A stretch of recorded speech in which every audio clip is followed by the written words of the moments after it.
Bonne année 2026, meilleurs vœux pour cette nouvelle année. Aujourd'hui, je fais une petite vidéo en extérieur. C'était un petit peu pour marquer la première vidéo de l'année. Je m'étais posé sur une table tout à l'heure pour essayer de tourner la vidéo, souhaiter bonne année. J'aurais tendance à penser que j'arrive pas à faire plusieurs choses en même temps. Et puis là, bon, ça passe. Ça a l'air de passer, donc on va faire ça comme ça. Alors aujourd'hui, c'est pas une vidéo qui a pour but de faire beaucoup de vues, qui a pour but d'avoir du succès. Si vous tombez sur cette vidéo que vous ne me connaissez pas, tant mieux. Voilà, j'en profite. Je vous souhaite meilleurs vœux, en tout cas pour cette nouvelle année. Mon but dans cette vidéo, après vous avoir souhaité la bonne année, c'était de revenir un petit peu sur l'année 2025 que j'avais pu traverser. Après, c'est vous expliquer un petit peu l'avenir de la chaîne, revenir un petit peu, toujours faire un petit bilan en tout cas, sur où est-ce que j'en suis, où est-ce que j'ai envie d'aller. Donc bilan année 2025 et a priori, quels sont les projets pour 2026 ? Cette année 2025, si je devais la résumer en 3 mots, je pense qu'il y aurait le mot résilience, changement et le mot progrès. Alors, je vais développer les 3 points. Beaucoup de résilience, beaucoup de patience, beaucoup de frustration. Alors du coup, je rajoute des mots. Bon, au début de l'année 2025, moi j'étais en France, j'avais en tête de préparer un PVT. Alors pourquoi je voulais préparer un PVT ? C'est vrai que j'ai jamais parlé de pourquoi je suis parti au Japon. J'ai jamais expliqué le pourquoi du comment. Il faut savoir que je suis franco-japonais, j'ai vécu la plupart de mon temps en France et à un moment de ma vie, je me suis dit tiens, je connais pas grand-chose par rapport au Japon, j'ai envie d'en connaître un peu plus et c'est pour ça que j'ai commencé et j'ai terminé d'ailleurs des études de japonais. Donc j'ai fait la licence, le master. C'était trop bien, c'était super. J'ai pu faire 2 échanges au Japon. Alors j'ai un petit peu bidouillé, j'ai un petit peu ralenti également. Donc j'ai dû faire une année supplémentaire pour faire le dernier échange. Surtout que c'était en période de Covid, donc complications supplémentaires. Et la continuité que je voyais après ces études, c'était éventuellement de faire un PVT. Donc je rappelle, le PVT, c'est un Working Holiday. C'est un type de visa qui permet de partir dans un pays étranger, partenaire, d'y faire sa vie pendant un an, donc de travailler ou juste de passer des vacances. C'est un petit peu dans cette optique que en 2024, j'avais du coup pour ambition de repartir au Japon, en tout cas, que ce soit par un PVT ou par d'une quelconque manière, mais pour un petit peu expérimenter une vie non étudiante au Japon sur une période plutôt longue, au moins un an. La première possibilité que j'avais, c'était de faire la bourse Mext. Alors la bourse Mext, qu'est-ce que c'est ? La vidéo de bonne année est en train de se transformer en vidéo explicative de comment partir au Japon. C'est des points que j'aborderai plus tard. Alors la bourse Mext, c'est une bourse d'études, bourse de recherche. En fait, il y a plein de possibilités de partir avec la bourse Mext, mais celle qu'on nous avait présentée le plus en licence et master de japonais était la bourse de recherche. Tout ça pour dire, ça m'a été refusé, je dis ok, très bien. Pas de bourse Mext, on passe à la suite. On va tenter le Working Holiday.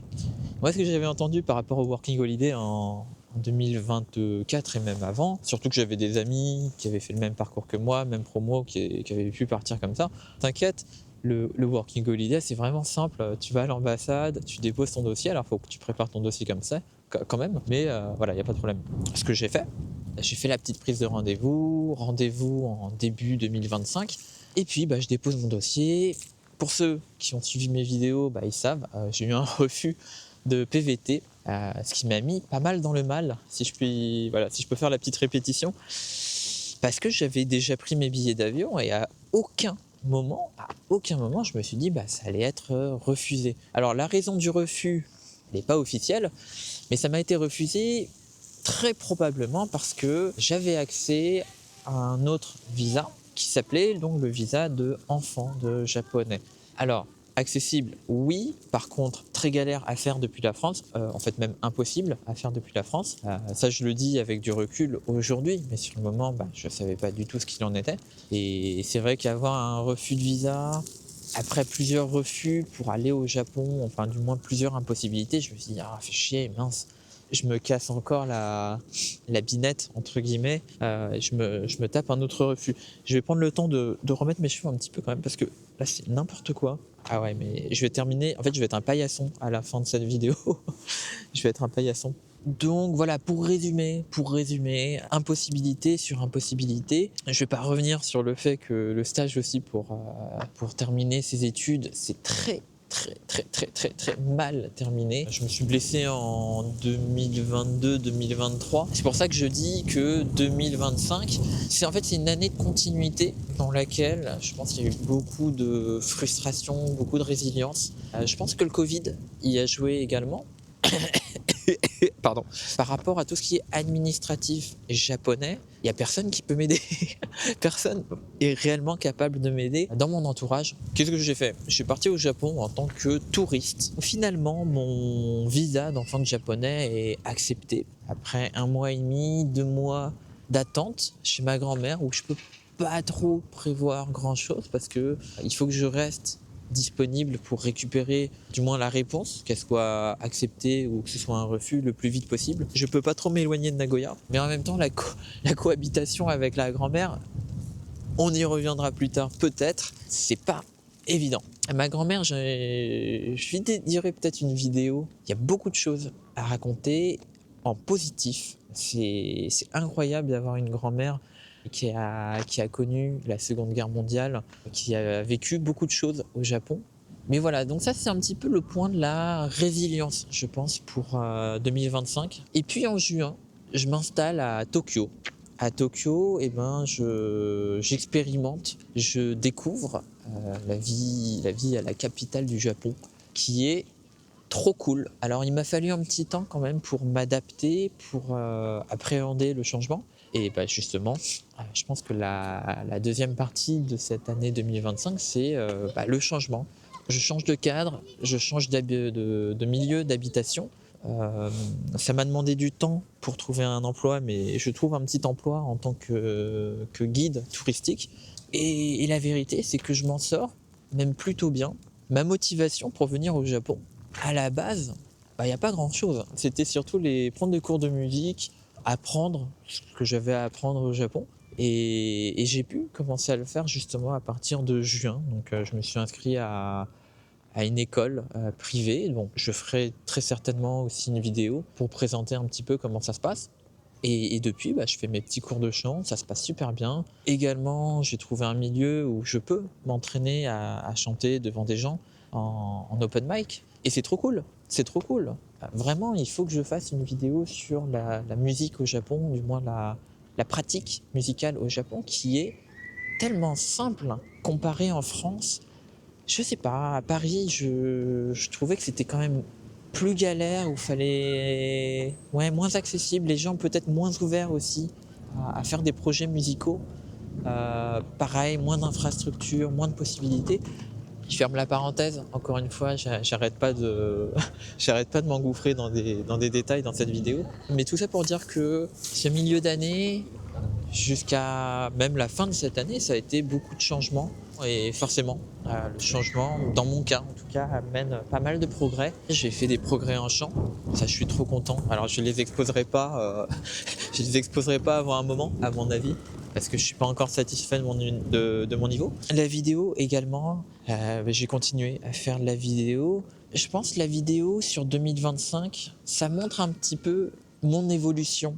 C'est bien pour ça aussi que j'ai commencé à faire de la vidéo sur YouTube et à me forcer à poster les vidéos, c'est que à travers mes vidéos, je me fais quand même un petit journal de bord, du moins en les re-regardant, ça me permet de voir que j'ai fait des progrès, mine de rien. Alors, je suis pas satisfait de mon niveau de montage, je suis pas satisfait de mon niveau de storytelling, si je puis dire, mais comparé à la toute première vidéo que j'ai faite et à ma dernière vidéo, je me dis il y a du progrès et c'est cool. Et d'ailleurs, je pense pour toutes les personnes qui qui ont des projets, qui essayent d'avoir une pratique artistique et qui se découragent dans certains moments, j'aurais envie de dire, continuez, ne lâchez rien.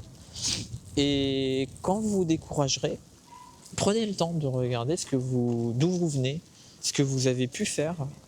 Justement, il y aura forcément, pardon, j'ai le nez bouché, il y aura forcément du progrès. C'est pas possible que si vous vous donnez corps et âme pendant un an, qu'au début de l'année et à la fin de l'année, il n'y ait pas de changement. C'est pas possible.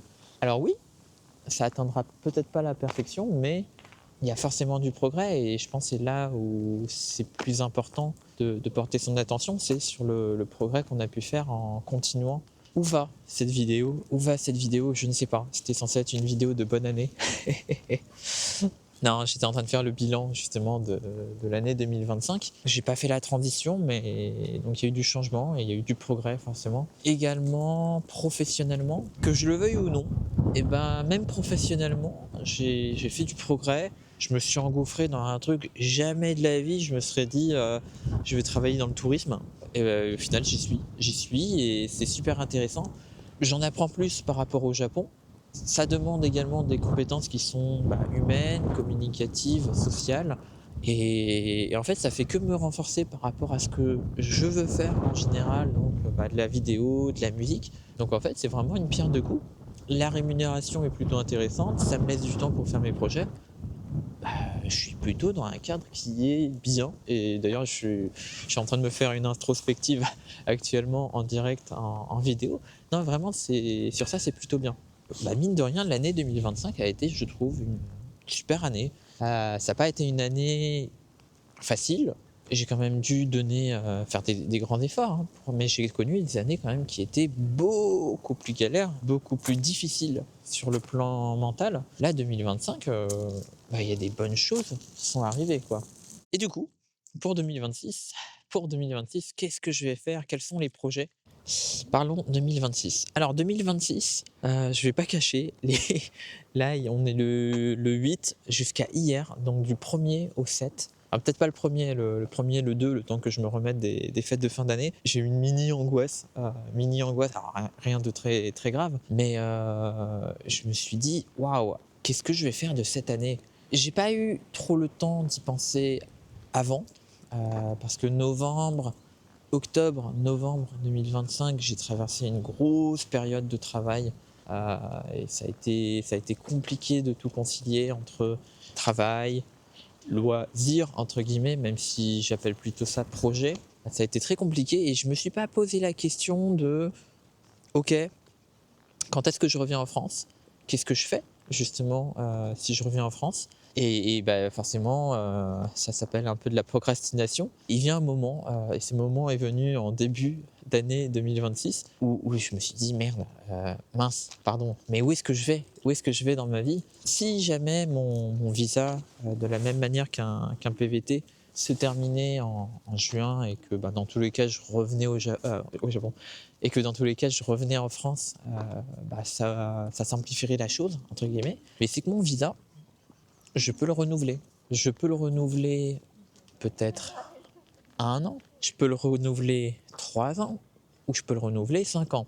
Bon, 5 ans, c'est pas dit que je l'obtienne. Et d'ailleurs, c'est pas dit non plus que j'arrive à me faire renouveler mon visa parce qu'il est un petit peu particulier. Ça demande pas mal de prérequis, ça demande aussi à ce que la situation vis-à-vis de ma grand-mère soit acceptée. Donc c'est pas quelque chose qui est sûr à 100%. Mais ça n'empêche que je me suis dit, mince, qu'est-ce que je fais de ma vie? Euh, Qu'est-ce que je fais par rapport au Japon? Parce que je m'y verrais bien quand même encore vivre au-delà de juin. Et en vrai, j'ai besoin de revenir en France parce que, mine de rien, il y a des choses qui me manquent. J'ai pas passé les fêtes avec ma famille, j'ai pas passé les fêtes avec mes amis qui sont restés en France. Donc, il y a une part de moi qui a envie de rester en France. Pour combien de temps précisément j'ai envie de revenir en France? J'ai des projets encore que j'ai envie de faire avant de me stabiliser. C'est-à-dire qu'actuellement, je suis quand même dans une phase de ma vie où je suis pas tout à fait stable. Et j'ai pas envie de me stabiliser encore, de choisir un lieu où je vais vivre toute ma vie, d'être dans une situation sociale que je vais garder toute ma vie. Et j'ai encore envie d'avoir un petit peu de changement, mais on va pas se le cacher, vis-à-vis de la société et tout particulièrement de la société japonaise, c'est pas quelque chose qui est reconnu par tout le monde. Quand il s'agit de trouver du travail, quand il s'agit de s'insérer professionnellement, c'est pas quelque chose qui est facile. En fait, la vérité, c'est que j'ai peur de quitter le Japon, de pas pouvoir y revenir parce qu'il y a les histoires de visa. En fait, retrouver un visa quand tu as quitté le Japon, en général, Alors déjà, je vais être trop vieux pour le visa Working Holiday, donc ça, ce sera mort. Il y a le visa éventuellement donc de travail, mais trouver un travail qui te sponsorise ton visa depuis la France, eh ben, je vais pas vous le cacher, c'est pas évident, c'est pas évident. Et revenir en France, en fait, dans tous les cas, ça va me freiner sur le long terme. C'est le pressentiment que j'ai, en tout cas. Mais en même temps, actuellement, même si je travaille beaucoup au Japon, la monnaie est dévaluée. Ça fait que pour le même temps que je travaille, la valeur de ce que je vais mettre de côté pour préparer mes projets va être beaucoup moins grande que si je travaille en France. Est-ce que c'est une raison pour autant de se laisser guider par l'argent? Moi, je pense que non. Justement, c'est le piège qu'il ne faut pas que je fasse. Tout ça pour dire, il y a beaucoup de points d'interrogation sur ce début d'année 2026. Ce qui est sûr, c'est que si je quitte le Japon, pour une période plus ou moins longue, il faut que je quitte le Japon sans avoir de regrets, apprendre tout ce que j'avais à apprendre sur le moment.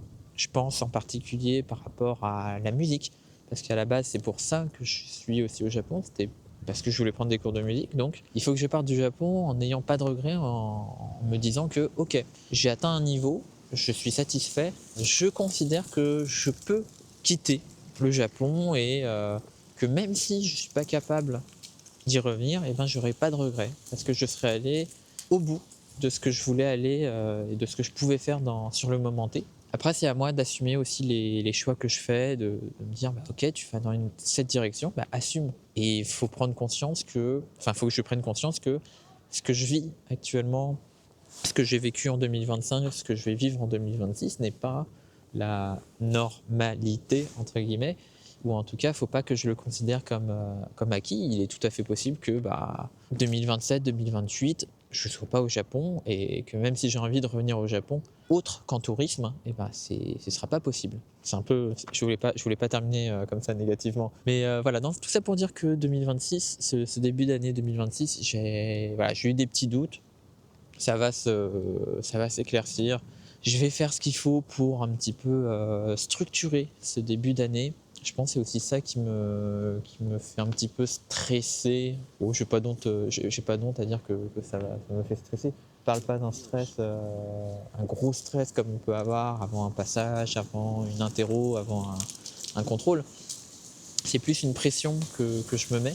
Et puis sinon 2026, en fait j'ai juste envie de faire la continuité de ce que j'avais commencé en 2025, parce que oui, ça fait peut-être 8 mois que je suis arrivé au Japon, mais le temps d'obtenir le visa, le temps que tout se mette en place professionnellement, que je stabilise un petit peu ma vie, en fait ça fait moi je considère que j'ai vraiment commencé mon aventure en octobre.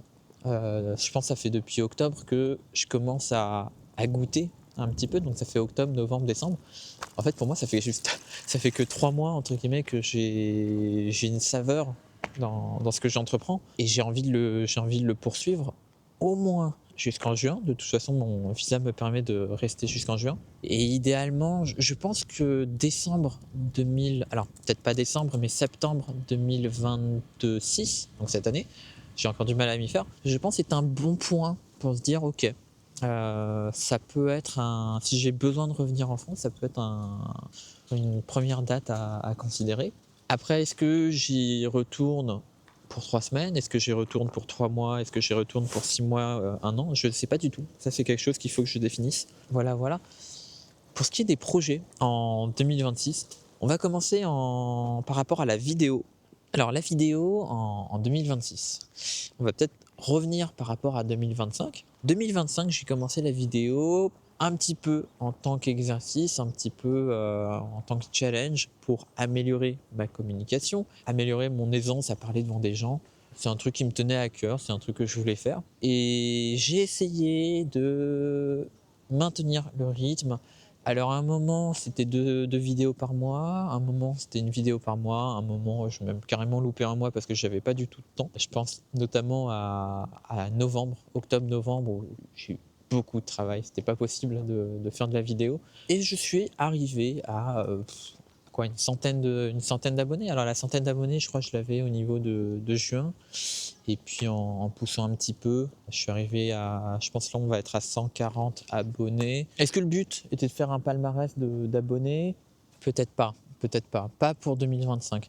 Pour 2026, est-ce que c'est le but?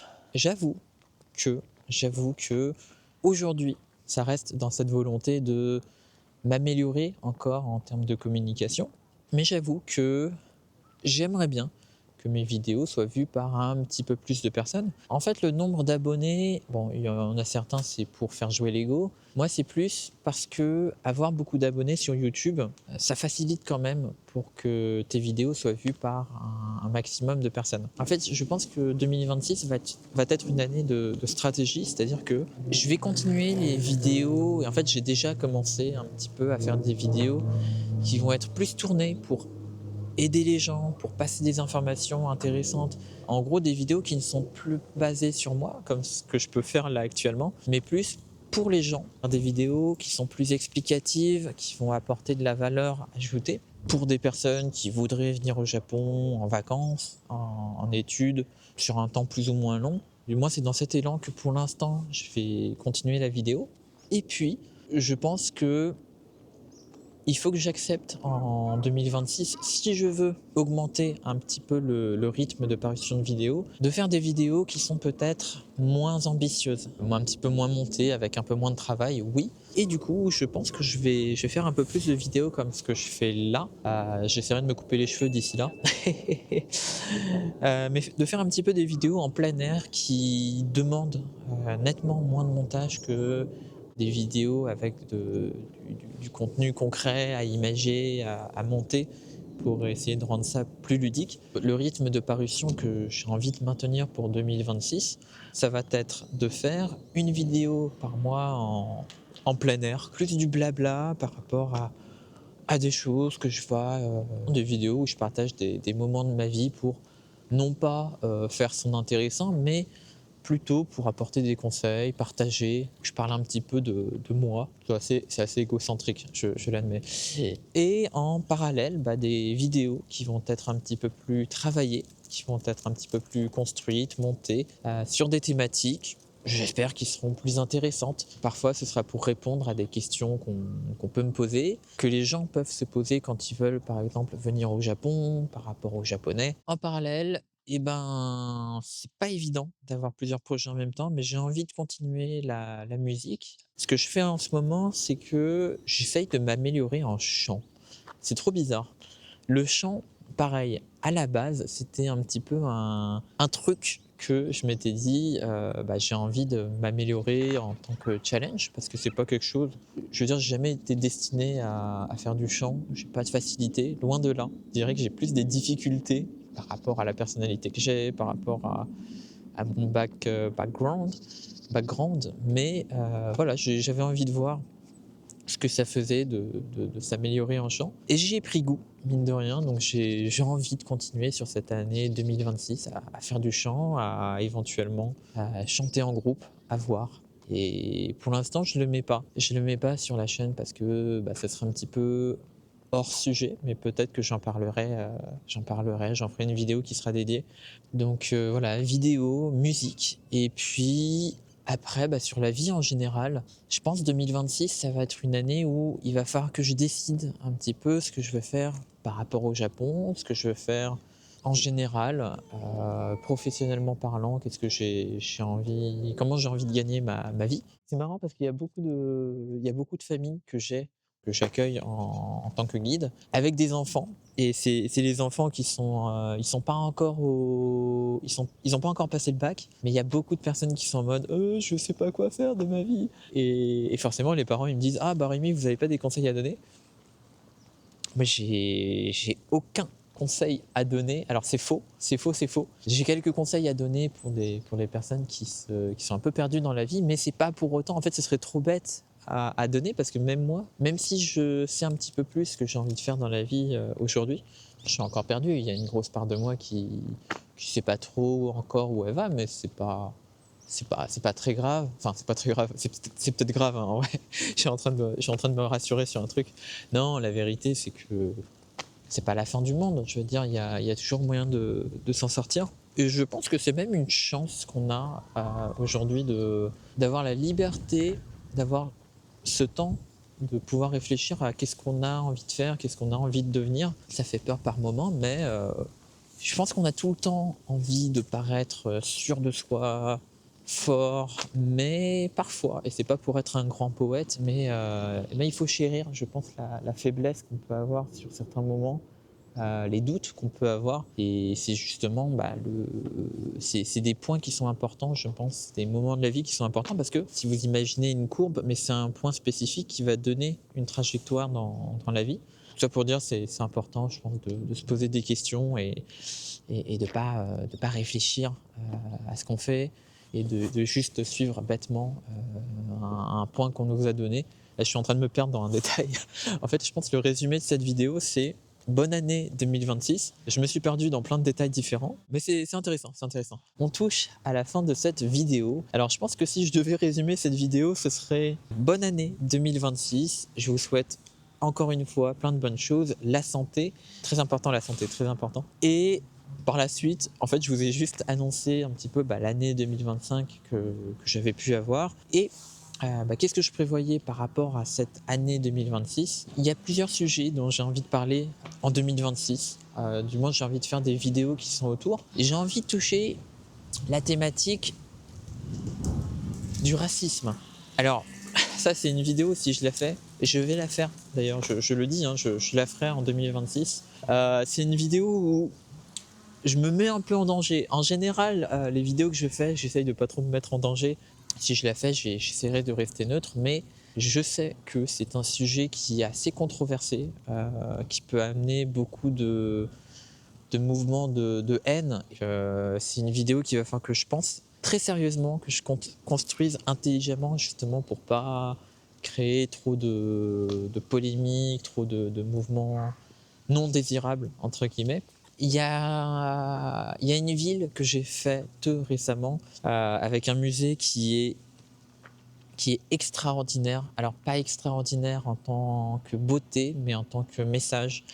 Il s'agit de la ville d'Hiroshima. Hiroshima, alors pour les personnes qui ne savent pas, mais je pense que c'est assez connu, c'est une ville qui a été bombardée par la bombe atomique pendant la Seconde Guerre mondiale. C'est une ville que je trouve vraiment intéressante, j'ai envie d'en parler. Il y a encore d'autres sujets dont j'ai envie de parler. Je pense que j'ai envie de parler aussi de la trentaine, de la peur de la trentaine. Alors j'ai pas encore 30 ans, je les aurai à un moment, mais c'est une vidéo aussi la trentaine, j'ai envie d'en parler. Alors je m'éloigne un petit peu de la thématique du Japon. J'ai envie de partager tout ça donc sur cette année 2026. C'est quelques lignes directrices que je vous énonce comme ça pour pas vous dire que je vais continuer la vidéo et un petit peu dans le vent comme ça et vous tomber sur des contenus un peu aléatoires. Mais voilà. Donc en fait, pour résumer, beaucoup de beaucoup de projets pour cette année 2026. Le challenge, ça va être de réussir à tout ficeler, à tout faire. Et très certainement, une partie du challenge qu'il va y avoir, c'est qu'il va falloir que je fasse des choix, à mon avis, pour simplifier certaines parties, peut-être pour épurer certains projets et accepter que c'est pas tout possible de faire dans des journées de 24 heures. Donc voilà. J'ai très hâte, en tout cas, de me mettre au travail. Alors, je suis déjà au travail, là, en train de tourner. Mais j'ai très hâte de mettre la main à la pâte et de commencer, tout simplement. Ok, cette fois-ci, on est vraiment à la fin de la vidéo. Je vous souhaite, encore une fois, une très bonne année 2026. Plein de bonheur, plein de bonnes choses, de la réussite dans ce que vous voulez faire. Et moi, je vous dis à la prochaine dans une autre vidéo. Tchuss!